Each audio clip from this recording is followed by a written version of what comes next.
poles and fencing is all going to look for you. And I would very much like to give input.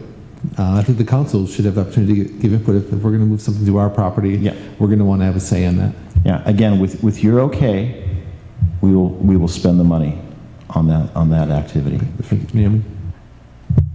I personally do not want to have input on what elements go into that skateboard park. I'm not, oh, that's not what you're saying, okay. No, I don't care if you want a half pipe, Naomi, at all. Well, I don't care what goes in there as far as the half pipe, the rollover, the skateboard, whatever, but I just want it to be developed safely. And, so it is safely, it is the size, it is the shape, it is the look, it's a reflection upon our community, and it's on our land, and so we should have a say in it. And, absolutely. So I'm glad you clarified it, because the way you were going, I thought you were wanting to develop it and do all that kind of stuff. So no, you can put the elements wherever you want. I don't care about the elements. I'm more so concerned about the infrastructure. And is there a fence? Is there not a fence? Oh no. What's the visibility? Is there line of sight, or is it obscured? That's going to be a factor. Obviously we don't want it to be obscured. If it is obscured, do you do a webcam-y thing? You got a solution for that? All that stuff. I think that all needs to be discussed. But in principle, I'm in support of relocating the skate park, and I would look forward to having a discussion about how that should manifest itself on city land. And I don't care about the half pipe. I love the half pipe. We should have one, but yeah. I was just going to reiterate that safety is paramount to that facility, and your inputs would be terrific to get.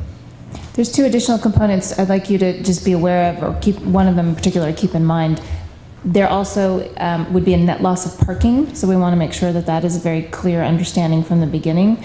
And there, in addition to the net loss of trees, there's also liability that the city currently incurs. So I don't know if you have any input about whether the city is interested in continuing to maintain that liability or not. The liability is 100% on the city.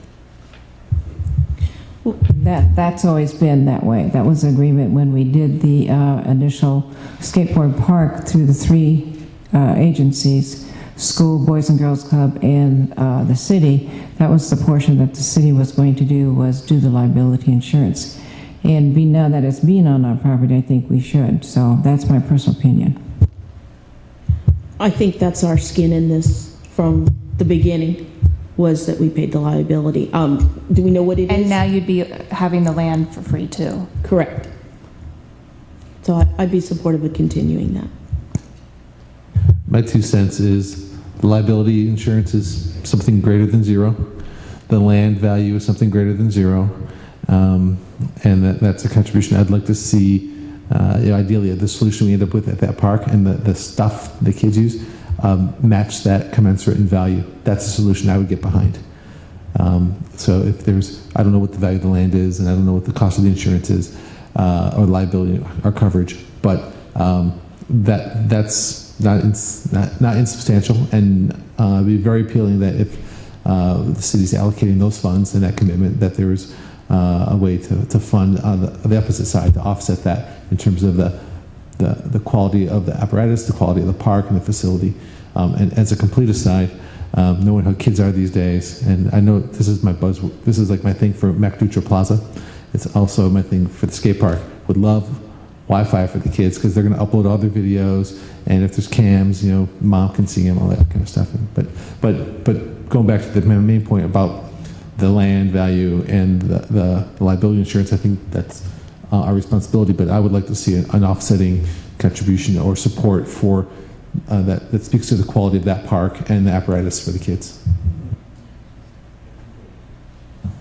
Now, again, so far it's been the intention of the Boys and Girls Club to not do anything really in a poor fashion. I think once you see some of the details of that recreational facility, I think it'll bring it out even more so. We just haven't had time to really lay out all the inputs for this facility, and I look forward to being able to make it something that we're all proud of. So obviously the skate park, now that it's on city land, will be more important than the Boys and Girls Club that's not on city land. So that's no.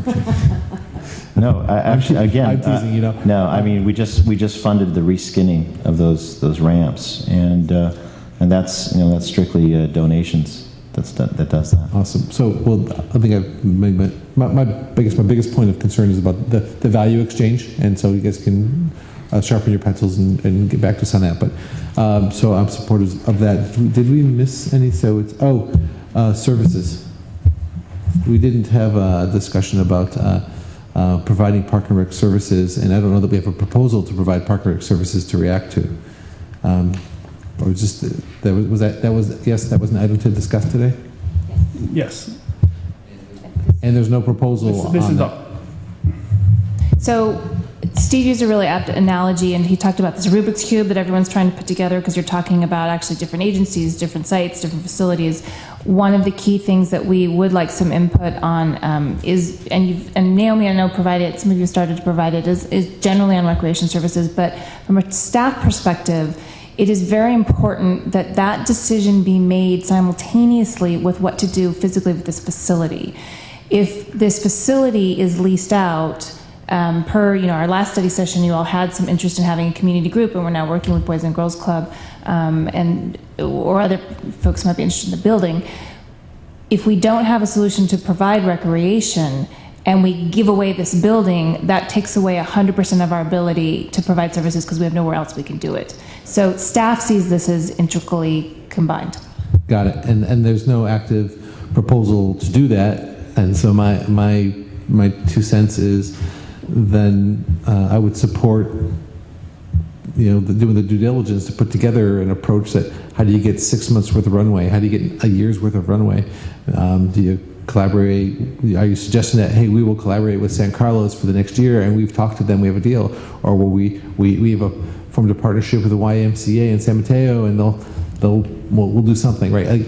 So this, I don't know what that is, right? I don't know how we support this, the idea of it. I'm open to hearing solutions, but obviously we don't have a solution on the table, so I don't know that we can make we can't make a decision tonight on that, obviously. But I'd like to say I would support hearing a solution, and I'm open to the idea, the concept of Boys and Girls Club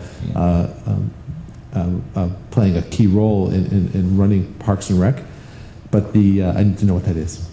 I would hope that with your approval that we approach the city of San Carlos. I think Alex and I are meeting with San Carlos Thursday afternoon. With your approval that we could speak on your behalf, that we are interested in looking for solutions with the city of San Carlos. One of them being an extension of runway, maybe a hybrid, a transition. Maybe they provide registration services and instructional details, and we take the management and other programs that are local here. We don't know what that answer is because we haven't had a chance to speak with them. I gotcha. So we need to get. You tell us here. Stay within these bounds, Steve and Alex, and talk with them on our behalf, and then we can come back with, I think, something a little bit more tangible. So it's different. It's not really approval. It's to authorize you authorize you to develop a proposal by collaborating, by putting your heads together with San Carlos or whomever else to do that. It would have been very presumptuous for us to just call them up and say, what do you think about us doing this? We need your authorization to do that. Well, I'd like to hear, I would authorize that. I would like to see the proposal, and then we'd say it's great or it's terrible. And if it's terrible, we'll tell you. If it's wonderful, we'll support it. Yeah. And I think Steve also mentioned part of why we're here tonight is for you all to provide some of those boundaries. You can still give input. I know we're not asking for a reaction to a proposal because there isn't one, but what are the parameters that you're looking for? What are themes that are important to you? Do you want to make sure we maintain adult programs or not? Do you want to, those kinds of things. All of you have opinions about how recreation services should work. Please share those tonight. That's what we're looking for, so we're not blindsided by something we didn't think about in another month or so. I got you. So I think you guys did. I think I didn't. So well, and so it's good. So that I'll tell you some of the things that are important to me, and it is, and we've hit on a lot of them. I think it's really important, especially that we have. I don't want to scale back too much. I think things we do through Parks and Rec should be very visible to the community, and perhaps so far we haven't been very visible at all. Haven't been visible enough in the programs, and some promotion is important. And I think that the summer sessions are important to have, and especially when kids are not in school, the short days are tough, and that sort of bridges the Boys and Girls Club, Park and Rec gray area. That's like the perfect overlap, right? So I can see the benefits there. And frankly, I'm not close enough to what programs are doing well and not doing well, but whatever the ones are doing well, don't stop doing them. And whatever the ones that are terrible or not terrible, but that are well attended and just aren't successful, just stop. But there's going to be something that works. I don't know what I suspect maybe the current model wasn't effective, because I think we had some fairly low participation in some of the programs. So we'd have to change that model, and I need to understand how you do that. And it would be some variety. But obviously programs for kids, summer camps, early, when they have the early dismissals. First, by the way, I don't think we should ever have early dismissal from school, but when there is early dismissal from school, there should be a solution to that, and activities for kids to participate in Parks and Rec programs, classes, and it's if there are I'm sort of confused a little bit, because I'm thinking about program ideas, which is probably not the right place, but activities that use the things that are that we have. We have beach, we have open air, we have lots of stuff like that. Those kinds of programs make sense to me, but really making sure our kids are covered, our seniors are covered, and I don't know that I have anything more specific than that.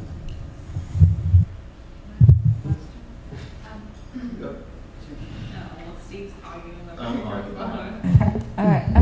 What is you guys' thought about the delivery of recreation? Would you think about taking it internally? I mean, so would I think about taking it internally? I could speak for Rick, and I would be open to taking it internally, but I also don't have a proposal for that. So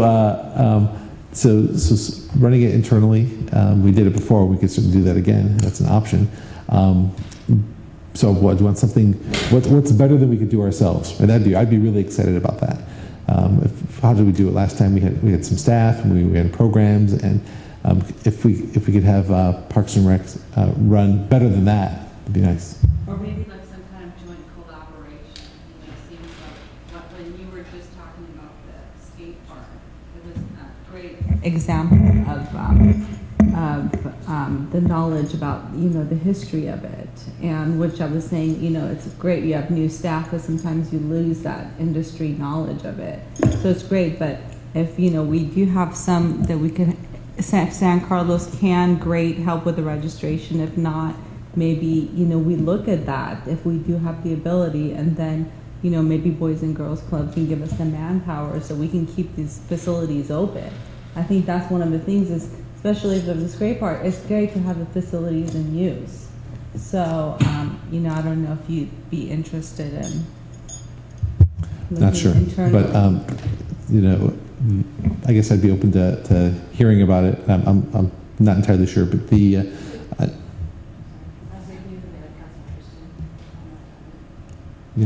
I will. Thanks.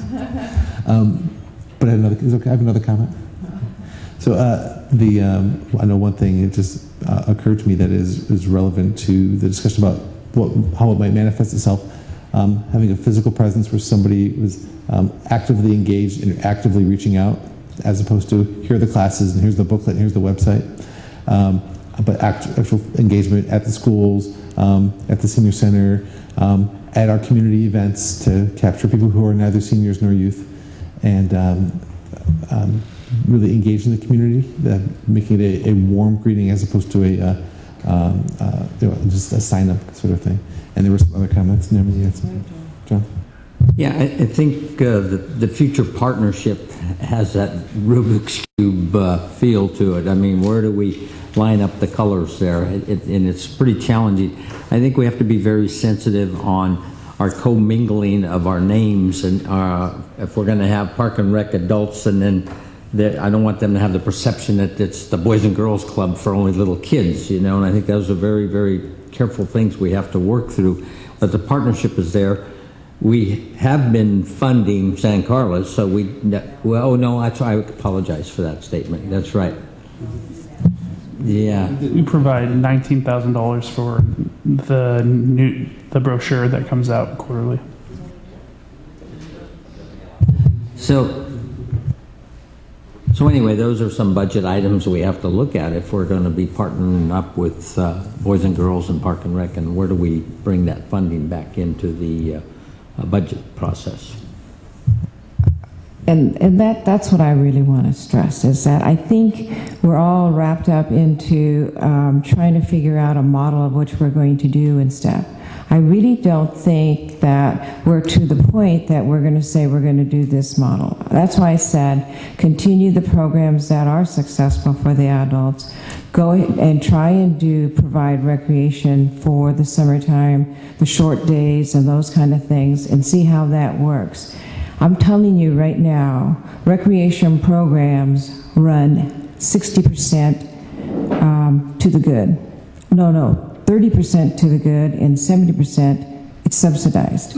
So whether we bring recreation back, I think we need to clearly understand the cost that it's going to cost us. So we need to make sure that what we bring back is successful. We cannot just say, okay, we're going to do this, without clearly thinking this and finding out what kind of recreation we want to offer. I don't think at this time, fiscally and staff-wise, we are ready to do that. I really don't. I think it's great if we can find, if Boys and Girls Club or another group can do the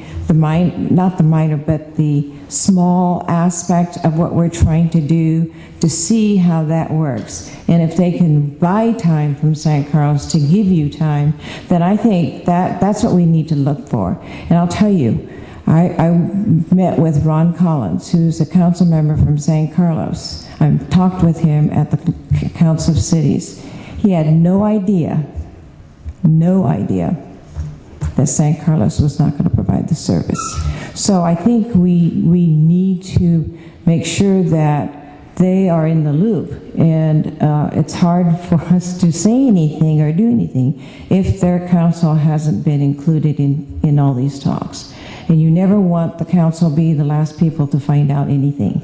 I'm telling you that as a council member. So that's why I think, I don't want to go too far out, but I want us to be a little bit ahead of it, just to have planning, because I think the summer programs and those kind of things are really crucial for this community. And if we can provide something, it's good. If we can't provide anything, it's awful. But I don't want to provide hodgepodge. That's my feeling on it. Thank you, Naomi. I completely agree with that. Marina?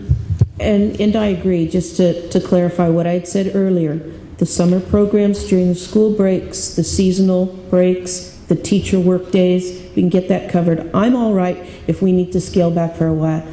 I don't think that we could pull in the next 6 months, bring Park and Rec back into, and do it well at a comprehensive program. We've got a lot that we need to be doing, and we'd be in the same place as a Boys and Girls Club. Okay, yes, we did before, but there's things have changed to be totally automated and to be smooth. We didn't have a total infrastructure. We had a well-run program before, but we didn't have the infrastructure for the future, and it was nowhere near the infrastructure San Carlos has.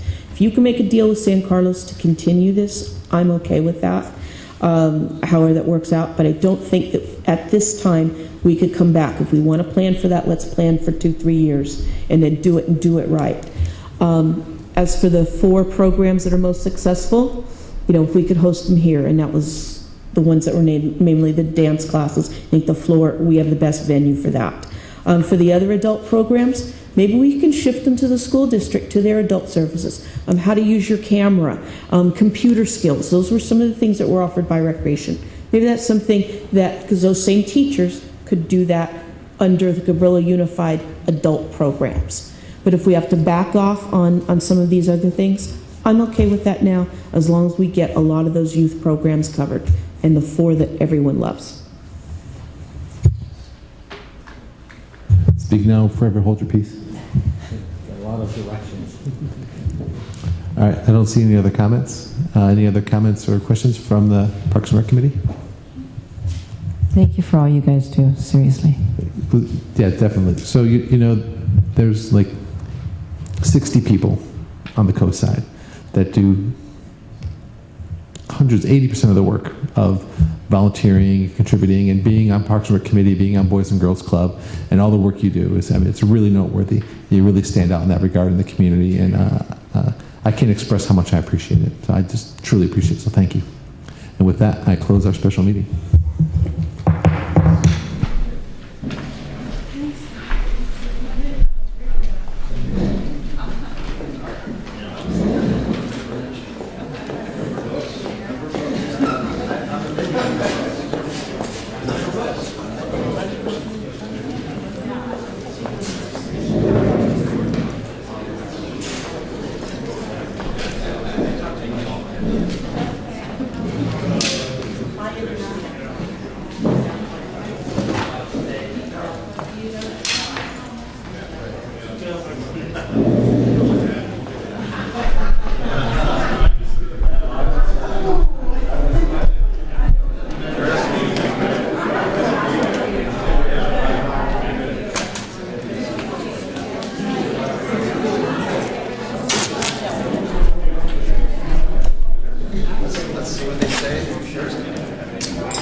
Good evening and welcome to the December 17th City of Half Moon Bay Council meeting. Present the colors, please.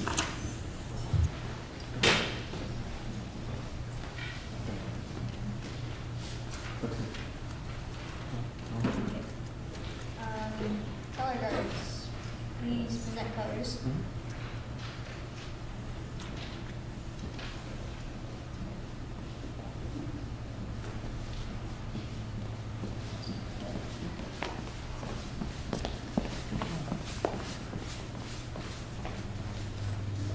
Color guards, post the colors.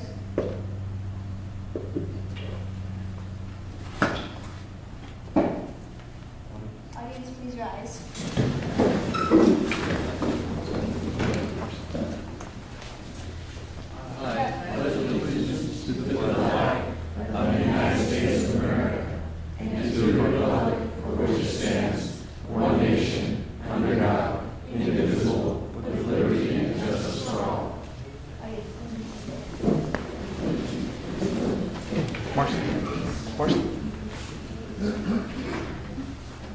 Color guarding. Color guarding. Color guard, ladies. Thank you, gentlemen. I want to thank the Cub Scout Pack 263 for the presentation of the flag. And I would like to do roll call, please. Councilmember Alshana? Here. Councilmember Patrick? Here. Councilmember Muller? Here. Councilmember Fraser? Here. Mayor Falcon? Here. And welcome, everybody, and thank you for being here tonight. I will move immediately to the first item of business, which is a proclamation honoring our Lieutenant Lisa Williams, who has served us on the coast side as the head of law enforcement. And if you join me at the podium, please.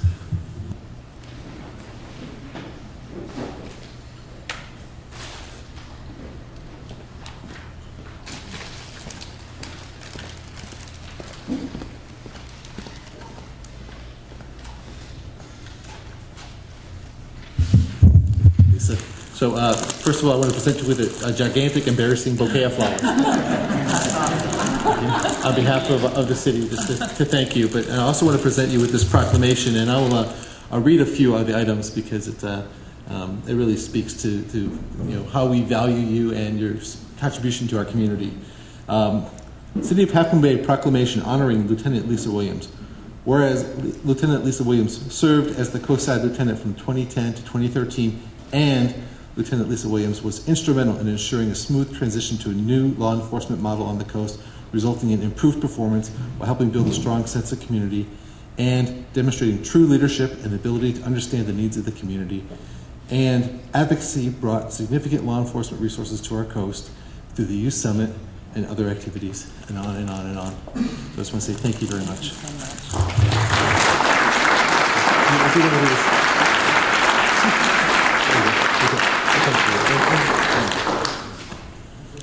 And I want to add, there's a lot of little anecdotal stories we could share, and but I'll share one. Okay. And one you probably don't even know about. But we have this little thing in the fall here called the Half Moon Bay Pumpkin Festival, and you were coordinating. I just observed from afar you coordinating all of the deputies and all of the activities for the parade, which is when all the people from the festival kind of mob Main Street, and there's a parade, and there's thousands, tens of thousands of people waiting for this activity, and we're all lined up, and there's a missing child. And I saw your face. You got so serious. And you go, stop the parade, find the child, and you went into action, and it was just magnificent to see. And I think it's just one little anecdote of why we feel so close with you, and so appreciate that we are one community, and that you've served us in this capacity. So thank you again. Thank you.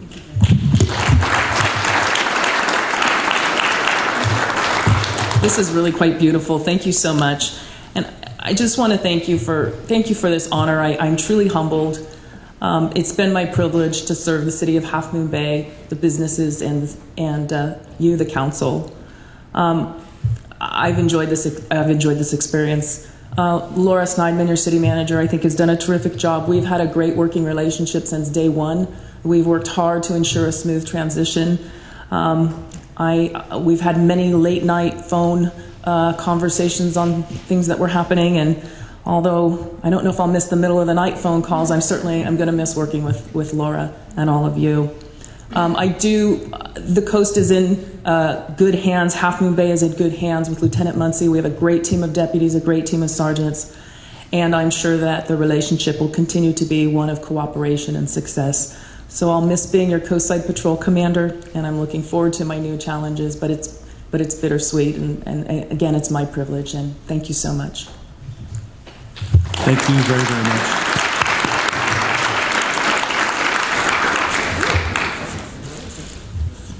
They were so heavy you couldn't carry them. The next proclamation, next recognition is for the Half Moon Bay Marathon. I always like to say I participated in the Half Moon Bay Marathon this year because I went there to welcome everybody, and then I went home and had breakfast. But to that end, I saw something amazing. Just the number of people who got up at 5 a.m. and came to the coast, and just enjoyed our community, participated in the event, enjoyed our community, and brought so much value here, value in experience and value economically.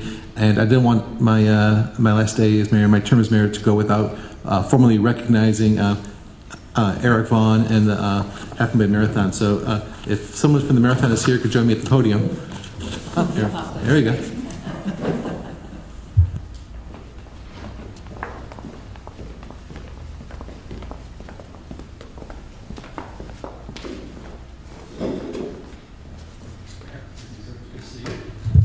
So I just want to, again, publicly acknowledge what you've brought to this community. Which year was this? Was it the third year of the marathon? This is the third year. The third year of the marathon. And so 3 years ago, there was nothing. We didn't have one. And through your initiative and through your you wanted to get this done, and through your passion for running, you got this done, and you brought a great thing to the entire coast side. I just want to give you this certificate of appreciation from the city. I want to thank you, and keep it going, and maybe even get me out there running. Thank you very much. And if you could please tell us a little bit about the event, and about, I know you've got some results, you did some work and get some insights about how it helped the coast side. I'd like to hear about that too. It'd be my pleasure. Thank you. Thank you very much. Thank you, Mr. Mayor, and former Mayor Alifano, who was also at the early morning start of our 2012 race, city council members, Madam City Manager, and others. Thank you very much for this. I truly accept this on behalf of the team that is the Half Moon Bay International Marathon, because, well, as Hillary Clinton once said, it really takes a village, and it took the entire village. It took a team of dedicated personnel, people that volunteered tirelessly for hours, and that started in year one with my wife, Denise Vaughn, who is here. Say hello. I have to recognize her because she put up with everything from the very start and kept me on the straight and narrow. We had an incredible team of people that worked and took this initiative, made certain it was a green event, make certain we had the community involved, the volunteers rallied. I also specifically want to recognize the Assistant Race Director for 2013, Mr. Franz Dill, who is here. Franz worked day and night through personal challenge and illness throughout the entire event, and never wavered to make certain that everything came off beautifully. So this was our third year. As the mayor just pointed out, we had athletes from 40 states and 6 countries fly into Half Moon Bay for the Half Moon Bay International Marathon, as it's known throughout the running community. And the timing of this was remarkable because we worked this year with Kent State University to conduct an economic impact study, and I've received the results of that late last night. And according to their information that they compiled as a result of our survey of the athletes, the 2013 Half Moon Bay Marathon brought a direct and indirect economic impact of $1.56 million to San Mateo County, the equivalent, according to Kent State, of 21 full-time jobs. So never had thought about it in that respect. So that was really quite amazing. So we've had great success, and the additional facet of the program in 2013 was the creation of a program called Just Run. Just Run is a nonprofit organization that reaches out to schools and works to get students active, tracks their miles, gives them a reward system. And I'd like to introduce Marie Garnier. Marie, please stand. I want everyone to know the face of the Just Run Half Moon Bay program. Marie is the program director for Just Run. She's already got schools and students enrolled. This was a program started by the Big Sur Marathon, and there is a Half Moon Bay chapter that the marathon funded, founded, and is administered. So we're really looking forward to that legacy over the next couple of years. So as I said, I accept this on behalf of the entire team. It was a lot of effort by a lot of people. I appreciate it very much, and it's been our pleasure to bring people to this beautiful place that we all know and love as Half Moon Bay. Thank you very much.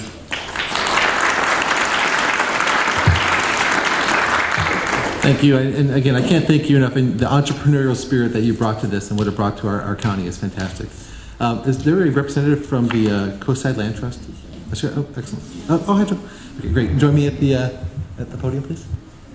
I'll make my comments here. But so I also participated in something, another remarkable thing besides my participation in the marathon. Although my participation with working with the Coastside Land Trust was different. I actually participated, didn't just introduce, and there was a very serious effort to clean up the beaches in our creek. It was pouring rain, and people were out there working hard and did a great job. And of course, I'll ask you to comment on it, but I want to just recognize you and your organization for your contributions to our community because of that.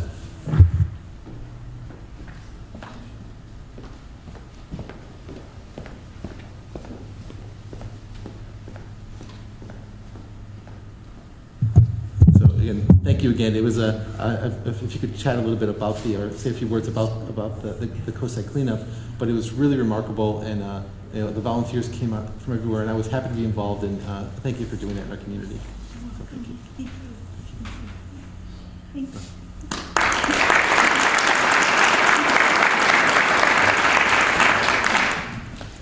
This is the second time our Mayor Rick has recognized our organization, so thank you. The California started, I believe, and if I'm mistaken, I apologize, what is now an international cleanup. It's called a beach cleanup. But our county is blessed with enormous volunteerism. And because of that, the cleanup in our county has too many people cleaning up the beaches. So our beaches are usually cleaned up in about 30 minutes. By 8:30, our beaches are not terribly dirty because people pick up our beaches. So we were approached by San Mateo County, who organizes this, and asked if we would start doing what they call source contamination. So in the watersheds, would we participate in the watersheds? And because we have conservation easements on the city's riparian areas, we worked with the city and got permission to clean those areas as part of the California coastal cleanup. And we've always had wonderful turnout.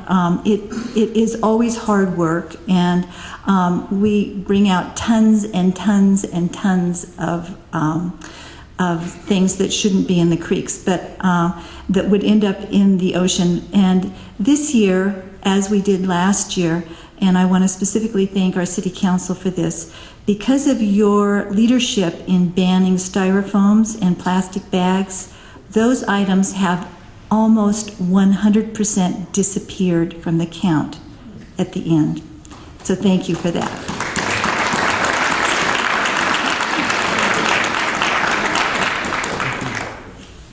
Just to comment on the plastic bags, that's only been in place for not even a year, right? I also worked with a biologist. We walked Pillositos Creek from the ocean into town. I think we found one, maybe two plastic bags. It's really great. Could I ask the boys from Cub Scout 263 to please step up? So I want to recognize you guys and thank you for coming and bringing the flags in today, but I want to say one thing. There are a lot of things you could be doing wrong, and you guys are here doing the things right.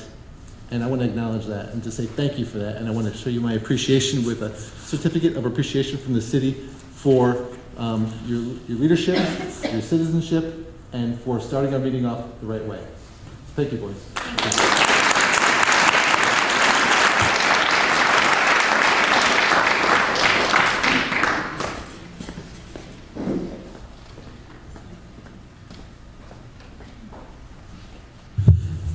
And that's all the proclamations I have. That's, sorry. Well, I'm trying to get everything done before I'm kicked out of office. And I was remiss. I didn't, please, I want to also acknowledge in the audience tonight our Supervisor Don Horsley from County of San Mateo, and Assemblyman Rich Gordon as well. Hi, Rich. Thank you for being here. And I think we also have a representative from Leland Yee's office as well. Thank you. And Jerry Hill. Thank you very much. Yeah, I understand. Yeah, I got it. And Rich, I understand you have a presentation you want to make to our community, so please.